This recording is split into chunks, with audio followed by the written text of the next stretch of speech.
Bienvenue dans votre nouveau rendez-vous sur Public Sénat. Trouver un travail, changer de boulot, de région, de vie, décrocher son premier job, le magazine de l'emploi, c'est une demi-heure pour répondre aux questions très concrètes que vous vous posez en matière d'emploi. Séverine a exercé 3 métiers différents avant de trouver sa voie. La reconversion, c'est l'histoire de sa vie au point qu'elle en a fait son métier. Elle est là pour nous en parler. À 44 ans, Séverine a déjà eu plusieurs vies professionnelles. Représentante pour un laboratoire pharmaceutique pour commencer pendant 17 ans, puis chargée des relations en entreprise. Elle a ensuite travaillé dans l'immobilier. Un chemin un peu tortueux, mais une expérience de la mobilité utile, puisqu'aujourd'hui, Séverine est une professionnelle de la reconversion. Son métier, c'est d'aider d'autres femmes à se réorienter.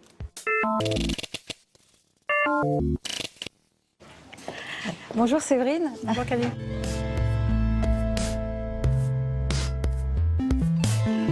Quand on regarde votre CV rapidement, ça peut ressembler un peu à un parcours un peu instable. Quand vous avez changé de métier, c'était votre choix? Non, la première fois que j'ai changé de métier, c'était par obligation, plan social de l'entreprise dans laquelle j'étais. Et donc du coup, un an de préparation pour se dire ça fait très longtemps que je fais ce métier-là, je suis obligée de faire autre chose, ou en tout cas je suis obligée de quitter mon entreprise après 12 ans. Qu'est-ce que je vais faire? Et pourquoi vous n'êtes pas restée dans votre branche justement? Parce que ça faisait 12 ans déjà. Je pense que j'avais fait le tour, j'avais envie de reprendre une formation. D'accord. Et pourquoi le management alors? Parce que je pense que j'avais toujours voulu faire une école de commerce. Je m'étais arrêtée en 3e année après le bac et que c'était l'occasion de faire un master en fait. Voilà. Qu'est-ce que vous vous êtes posé comme question à ce moment-là, quand vous avez commencé à avoir en tête cette reconversion totale Qu'est-ce qui vous a freiné? Quels ont été vos doutes? Alors en fait, quand on est en plan social, on est accompagné par un cabinet qui fait des bilans de compétences. Donc on a commencé en fait petit à petit par faire ces bilans de compétences, savoir qu'est-ce qui m'intéressait le plus, quelles étaient mes compétences, qu'est-ce que je savais faire, quelle appétence j'avais dans d'autres activités. Donc il y a la communication qui est beaucoup ressortie, mais comme beaucoup de femmes en fait, je pense. Et la formation durait 1 an et demi, ça me convenait bien. Et en plus, je crois que vous aviez 2 enfants, vous étiez enceinte, je crois, à ce moment-là. Oui, c'est ça, je venais juste avant mon 3e. D'accord. Voilà. Comment on s'organise comme ça? J'ai la chance d'avoir un mari qui est très compréhensif et qui sait très bien gérer aussi la maison sans moi. Donc ça aide beaucoup. Vous êtes organisés ensemble alors? Quand j'ai passé mes entretiens pour l'école de formation, on m'a conseillé de vraiment d'en parler avec mon mari, de dire ce que j'avais envie de faire et de lui demander quelque part si lui il était OK. Parce que reprendre une formation, c'est quand même un petit chamboulement dans l'organisation familiale, parce que ça demande du temps de travail après les cours. Et puis reprendre une formation, déjà c'est se poser beaucoup de questions sur soi-même, puis beaucoup de remise en cause aussi sur ce qu'on sait, ce qu'on ne sait pas, et puis beaucoup de travail. Donc voilà, donc moins disponible aussi. Que ce soit physiquement, mais même intellectuellement parfois, où on a besoin d'être dans ses cours, ses révisions, le stress des examens. Séverine, la formation, ce n'est pas une finalité pour autant. Vous avez quand même fait 4 emplois différents. Donc on l'a dit, visiteuse médicale. Ensuite, vous avez travaillé dans la relation d'entreprise, dans l'immobilier. Qu'est-ce qui n'allait pas dans ces métiers?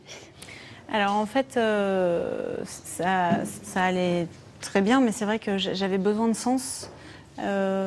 Alors déjà, en relation entreprise, j'avais besoin d'évoluer dans mon métier, ce qu'on ne me proposait pas forcément, donc du coup j'avais eu envie de changer. Il y avait un plafond de verre? Oui, mais quelque part, bien sûr, puisque tout se passait à Paris et on était à Bordeaux, donc c'était compliqué. Et après, dans le marché de l'immobilier, enfin en tout cas d'entreprise, c'est un marché qui est très masculin et je ne me suis pas retrouvée dans les valeurs. Donc j'avais besoin de donner du sens en fait à mon activité.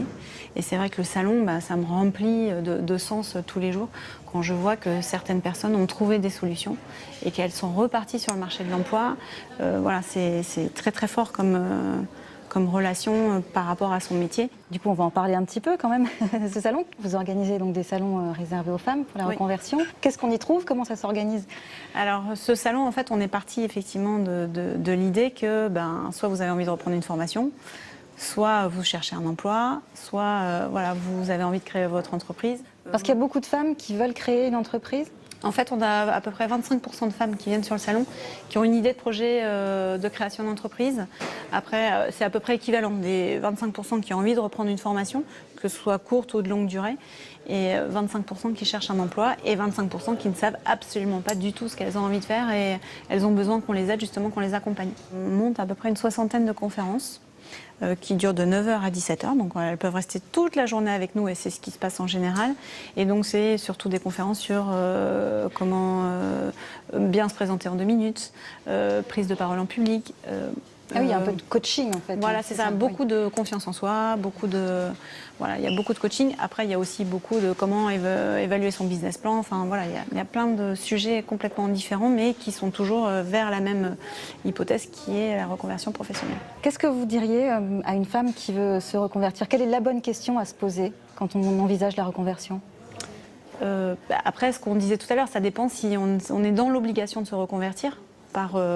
Parce que le marché du travail dans le secteur d'activité dans lequel on est, il n'y a plus d'emploi. Donc on est obligé de regarder ce qui se passe ailleurs ou dans d'autres secteurs d'activité. Ou si on fait ça par choix ou par conviction, c'est-à-dire que ça fait peut-être que la philosophie dans l'entreprise dans laquelle on est, en fait, on n'est plus forcément en adéquation peut-être avec le management, avec la philosophie des gros groupes. Et on a peut-être envie de se recentrer sur des plus petites structures. Enfin, voilà, il y a plein de questions, en fait, pas une question en général. Ça peut venir de plein de contextes. L'arrivée, par exemple, du premier enfant, il y a beaucoup de reconversions qui arrivent après ça. À ce moment-là ? Ouais, il y a 33% à peu près de femmes qui se posent la question, qui se disent « Ah bon, mon temps de travail, finalement, je suis obligée de le réduire parce que la nounou, elle ne travaille pas de 8h à 22h. Donc, qu'est-ce que je peux faire pour être plus présente à la maison ?» Est-ce que, quand vous les voyez, ces femmes-là, vous voyez les questions que vous vous posiez vous-même ou concrètement, oui, tous les jours. Quand elles viennent sur les salons, elles sont toutes sur des questionnements d'avenir. Et moi, toutes les questions, enfin tout ce qu'on a mis en place sur le salon, c'est des questions que moi je m'étais posées pendant très longtemps. Elles peuvent retrouver, ou en tout cas à un moment donné, elles vont rencontrer la personne qui pourront les aiguiller dans leur chemin futur. Nous, on met en relation des gens, des experts de la reconversion professionnelle, et des femmes qui ont besoin de changer de projet de vie, projet professionnel. Et donc c'est cette relation qui fait qu'elles vont pouvoir évoluer. Voilà. Et donc c'est ça qui est intéressant. D'accord. Bon, avant de se quitter, Séverine, la date du prochain salon? Alors le prochain salon, c'est le 18 et 19 octobre à Nantes, à la salle de la Manufacture. Très bien. Merci beaucoup Séverine d'être venue jusqu'à nous. Merci beaucoup. Et c'est la fin de cette émission. On se retrouve très vite avec des conseils pratiques, des infos utiles et d'autres parcours inspirants. À très bientôt.